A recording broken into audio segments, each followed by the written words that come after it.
The Real Origins of Terrorism: How the 19th and 20th Century Laid the Ideological Foundation for Every Terrorist Organization Today.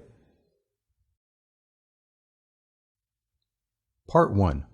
Breaking the Moral High Ground and Exposing the Propaganda War Machine. How did terrorism get injected into Islam? This is a question that is asked by military leaders, politicians, and Muslims alike. Now, the purpose of these next few videos will be to show that the ideology of terrorism was foreign to Islam and was only introduced to the Muslim world over the past century. Terrorism, as defined by the Oxford Dictionary, is the unlawful use of violence and intimidation, especially against civilians, in the pursuit of political aims. Now, even though to most this might appear to be a perfectly fine definition, but what we've witnessed over the years is that the term terrorism or terrorist has been vague enough to be exploited by just and oppressive nations alike. So a better definition would be any person or group who purposely targets innocent civilians for political or ideological ends.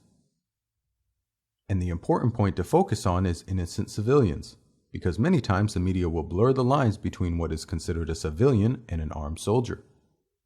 Which, if that were the case, then every nation that took part in the major wars of the past century would then be guilty of terrorism. But even when that is the case, we've seen many incidents where leaders and governments have completely removed the concept of morality from their conflicts. This concept cannot be clearer than what happened during World War II, where the Allied forces and Nazi Germany both purposely targeted civilian populations during the war. So the Allied nations, for instance, targeted the cities of Hamburg and Dresden, dropping thousands of bombs over the course of just a few years, killing a total of 67,000 civilians. And let us not forget the US bombing of Hiroshima and Nagasaki, which with only 2 atomic bombs killed at least 130,000 civilians. The Nazis, on the other hand, have many examples of this, the most famous of which came to be known as the BLITZ, where from 1940 to 1941, the Nazis bombed mercilessly the city of London, which destroyed an estimated 1 million homes and killed a total of 40,000 civilians. And just for context, here's a map taken from bombsite.org, where they provide a red dot to indicate each area in London that was hit during the bombing campaign by the Nazis. So here we're zoomed into Buckingham Palace. And then when we zoom out a little bit, we see how close each bomb was in the city block or vicinity. And then when we zoom out completely, we begin to understand just how devastating the bombing campaign really was.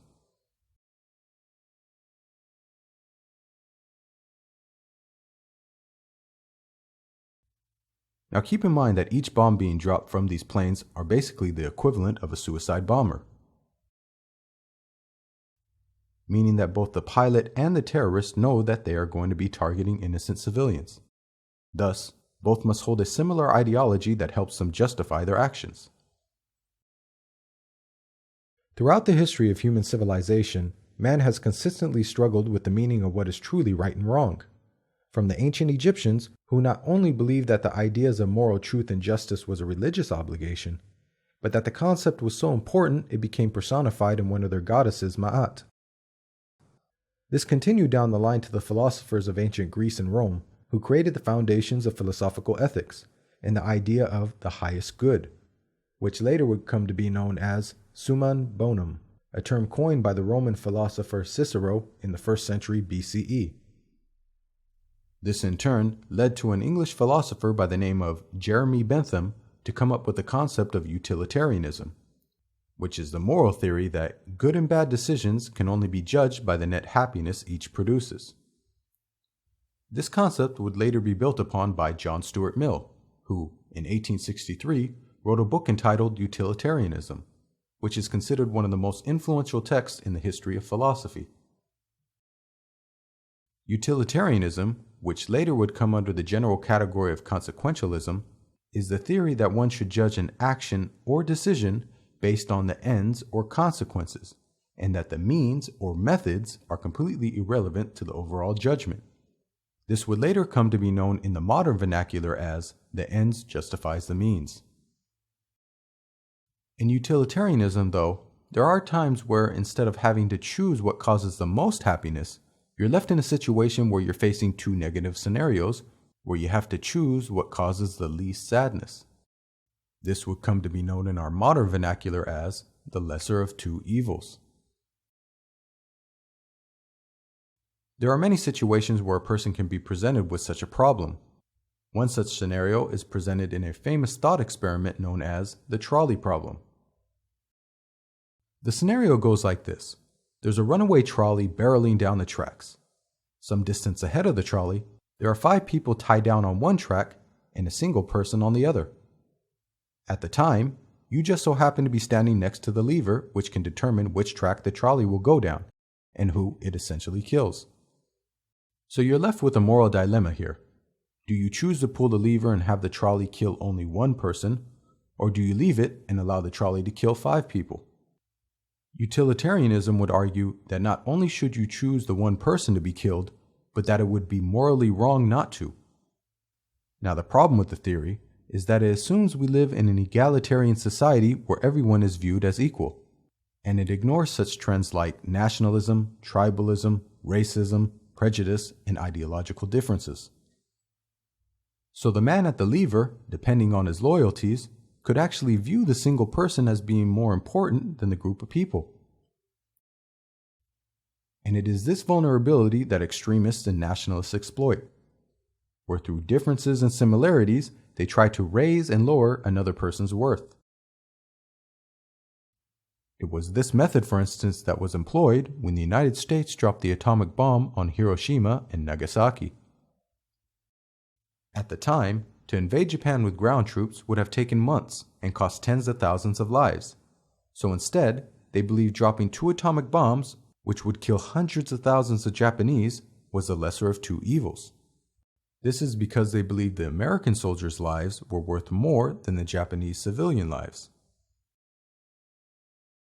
This is what I like to call unethical utilitarianism, where nations, groups, parties, and various ideologies use their differences to raise or lower the worth of another person. The German philosopher Immanuel Kant had foreseen this problem previously in the 18th century and came up with a theory known as the categorical imperative, where Kant explained that the validity of an action can be judged by if it can be universally applied to all people at all times. Which means, whenever a person or nation adopts a certain policy, what they are initially saying is that this can be adopted by all people and all nations. So take for instance the US drone program, which has been estimated to have a 90% civilian death rate. Now, even though pseudo-philosophers like Sam Harris would claim that the actions of the US are morally upright since they don't intend on targeting civilians like terrorists do, the categorical imperative would state that by the US doing such an action, that they are insinuating that any other state could do the same to them, so long as they intend to target criminals and not innocent civilians. And if innocents were to die, then up to a 90% casualty rate would be acceptable. But of course, the US and any other first world nation would never accept such actions on their soil. So like what we saw with the concept of unethical utilitarianism, here, we also have what I'd like to call a selective categorical imperative. And let's be brutally honest. Right now, every single one of the 9 nations who currently have nuclear weapons are potential terrorist states. Just to help put things into perspective, the United States' largest nuke, the 9-megaton W-53, could kill up to 4 million people per missile. That is the equivalent of 40,000 suicide bombers, who usually kill an average of 100 people per attack, and or 1,333 9/11 attacks. And due to the strategic theory of nuclear deterrence, which is known as MAD, or mutually assured destruction, every elected leader within these countries take office knowing full well that one day they might be called to launch a nuke, which would result in the death of millions of innocent people. And the worst thing about such weapons is that those who weren't fortunate enough to die right away and were on the outer limits of the blast will be cursed with a slow and agonizing death. Some will have their skin peel off, if it wasn't already ripped off from the initial blast, while some will swell up due to burns and trauma, while others will rot from the inside out due to radiation poisoning. All of which is far worse and crueler than any terrorist beheading we've seen, and this would be done by clean-cut politicians in expensive suits rather than bearded terrorists in turbans. Now, under one of the protocols of the Fourth Geneva Convention, it is illegal to target civilian populations or civilian facilities such as dams, electronic grids, places of worship, etc. In military doctrine, and specifically nuclear warfare, these are known as counter-value targets.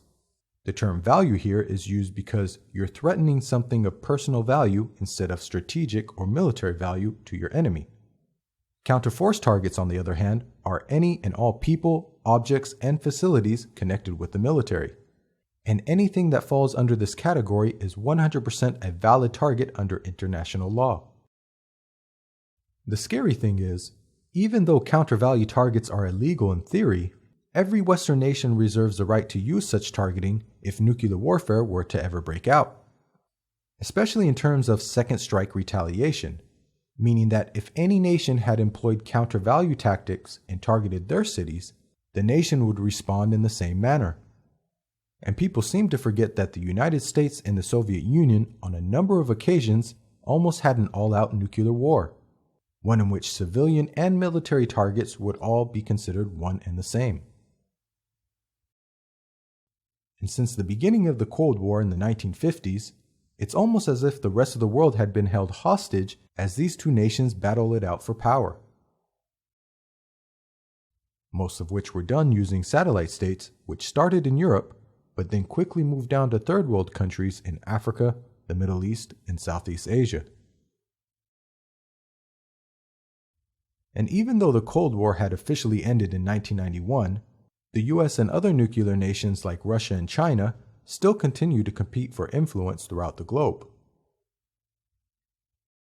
And with the right wing on the rise in the United States and across Europe, we're beginning to hear once again the same rhetoric we heard during the Cold War.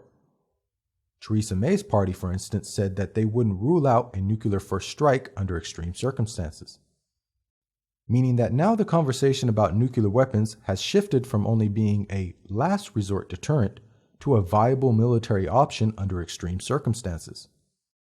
What exact circumstances those are, only they know. What we do know is that when it comes to military strategy, and especially nuclear warfare, ethics and morality are completely separated from the discussion. And whether they want to admit it or not, all 9 nuclear powers who use their weapons as a threat are theoretically no different than a suicide bomber. Both essentially are saying to the world, if I lose, I'm taking everyone with me. Which, as stated before, is the core concept of mutually assured destruction, or MAD, which is an acronym that perfectly describes these superpowers. So for instance, if the Soviet Union had invaded the United Kingdom like the United States did to Iraq, and after occupying the country began arresting or assassinating heads of state, in theory, as a last resort, the UK military could launch a nuke at Russia in retaliation, be it by air, land, or sea. Now I ask you, is this not the exact same logic used by terrorist organizations? And if we were to break down the language of these two groups in its most basic and primal form, we see them saying that essentially under the most desperate circumstances, we'll use any means necessary to deter the enemy, which could possibly occur in a full-blown incursion, an overwhelming assassination campaign of heads of state, or in retaliation to a nuclear first strike. So to help put things into perspective, let's say the United States and Russia decided to start a nuclear war. What would such a scenario look like? To help us visualize this, we'll be using an interactive map created by Alex Willerstein called Nuke Map, which can be found at the address below. So if the US, for instance, were to launch a nuke into the heart of Moscow using the B-83, which is 1.2 megatons and is the most common nuke in the US arsenal, one missile would kill almost 1.4 million people and would injure another 4 million. And let's say Russia decided to respond, targeting New York with their nuke called the SS-25, which is an 800 kiloton missile.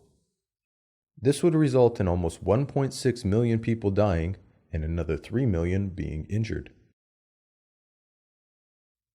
And need I remind the viewers that the United States has a stockpile of 6,800 nuclear warheads, while Russia has 7,000? And if the two nations ever did go to war, scientists believe that it would only take 100 nukes, with the explosive force of the Hiroshima bombing, to throw the whole world into a nuclear winter for years, which in turn would create widespread famine across the globe. And again, this deterrent threat is taking place as we speak. 24 hours a day, 7 days a week, politicians in Western democracies are threatening our very existence, just like a terrorist organization would. The only difference is, one group can only kill a few thousand people at a time, while the other could kill millions at a time. Oh, and let us not forget that it was a man in a suit who dropped not one, but 2 atomic bombs on a civilian population, which, if history were written by anyone other than Western powers, would be considered the largest and most deadly terrorist attack in history. Now, the reason why I'm saying all this is because I want the viewers to understand that there's a difference between the morality of the general public, which is for the most part good, just, and upright, and the morality of the military and their strategists. Michael Walzer, the author of the famous book Just and Unjust Wars, reiterated this point at his lecture at Westmount College in 2013, saying, "War, I want to argue, isn't a case to which the law of everyday morality can be applied. The practice of war has been argued about and reflected on over the centuries, and it has its own law and even its own morality. That morality is usually laid out in what is known as just war theory, which is a 3-stage process of what would constitute a just war. The first being jus ad bellum, a pre-war state where one presents justification to go to war. The second being jus in bello, which is the rules of engagement while in war. And finally, jus post bellum, which is a post-war state where the winning side usually decides how to deal with the losing side. Now, each of these states must be based on proportionality. The first being the choice to begin a war based upon the proportion of the perceived threat. The second being the choice how to fight the war based upon the proportion of the perceived threat. The third being the choice of how to punish based upon the proportion of the perceived crimes committed. The problem with the issue of proportionality, as you might have noticed, is that it's based upon perception, which means it's susceptible to manipulation, over-exaggeration, general bias, and propaganda. Now, just war theory is utilitarian at its core, but instead of one decision between 2 choices, as we saw with the trolley problem mentioned before, we have 2 decisions between 4 problems. One being on whether to enter war or not, and the other happens after war has begun, and is the decision on whether to enter into peace or not. Now, the way I like to look at how these 2 decisions are made is like having 2 scales to weigh out the utilitarian option. So war itself is naturally a difficult decision, and naturally we view peace as a preferable option. During the pre-war stage, what happens though is that politicians and military personnel will attempt to build arguments, which will be represented as smaller counterweights labeled threat. So they build their case until eventually their arguments outweigh the weight of peace, which then gives them justification to go to war. The problem is that these various threats are based upon perception, and unless they are backed by logic, reasoning, and facts, the threats in question could easily be inflated and made to appear bigger and heavier than they really are. Not to mention that when no one is looking, some people sneak in their own biases and ulterior motives to tip the scales as well. But once the threat outweighs the weight of peace, a nation will usually go to war. So once they've made that shift, now the reasons for entering war need to be taken and be used as a weighing factor as to when to exit the war, or to enter into peace. To achieve this, the warring nation will need to remove the threats until the weight of peace is heavier than the threats posed. Now here is what I believe are 3 of the core reasons why we've so easily entered into conflicts in the 20th and 21st century. In relation to Western nations, after World War II and the Cold War, every threat was viewed through the lens of a possible nuclear war. As for the Israelis, after the previous persecution of the Jewish people in Europe and the horrors of World War II, every threat was viewed through the lens of a possible Holocaust. And as for the Muslim and Arab states, After experiencing Western imperialism and the destruction of Palestine, every threat was viewed through the lens of a possible occupation and expulsion of the people. And the scary thing is, each threat is also weighed against the concept of total war, which is also known as hard war, or in terms of nuclear warfare, counter-value targeting, where not only is peace lifted when war begins, but also our morals, values, and religious convictions. So for example, as we discussed previously, a nuclear strike against a civilian population would be enough to tip the scales into total war, as would complete conquest, genocide, the use of chemical weapons, or in relation to fascist governments, bigotry, racism, and over-exaggerated threats. Now, whether it's normal war, where only military objects are targeted, or total war, where all bets are off, there's a major vulnerability where the supposed threat can be influenced by propaganda from militants and tyrannical governments alike, where they use fear and rhetoric to make the threats appear larger than they really are, so as to trick the population into war. And the problem is that if the purpose of entry into war was inflated, so will be the purpose to exit war. And also, when the threats are based upon over-exaggerated perceptions, then that could create a recipe for perpetual war. Now, even though over the past 2,000 years there has been a number of occasions where total war methods were employed, like for instance the Mongol invasions of the 13th century, where whole towns and villages were completely destroyed, but the collective brutality that we've witnessed over the past century, we must admit, is completely unparalleled throughout human history. For example, the top 3 deadliest dictators who employed a strategy of total war saw death tolls unlike anything the world has ever witnessed, with Mao killing an estimated 75 million people, Stalin killing an estimated 62 million people, and Hitler killing an estimated 20 million people. Now, the purpose behind this video is to lay down the sociological and philosophical foundations of the human condition, that despite whatever ideology mankind follows, we will always have a percentage of our population who will inevitably turn to violence, crime, and yes, even terrorism. And despite the amount of a nation's wealth, education, and culture, their citizens are still susceptible to turning to violence given the right circumstances. So over the next few videos, I'm going to be presenting the argument that terrorism as a method of war and philosophy was introduced to the Muslim world in the 20th century, and was regrettably adopted by some due to the environment at the time, rather than the recommendations of the religious texts. And that the recipe for creating a terrorist organization has so many other external factors involved in the process that even if you were to completely remove religion from the equation, that it is quite possible that you will still have the exact same results that we are witnessing today around the globe.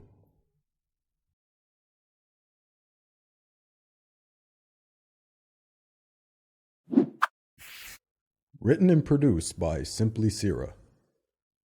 Visit us at our website at simplyseerah.com or follow us on social media. Don't forget to like, subscribe, and share.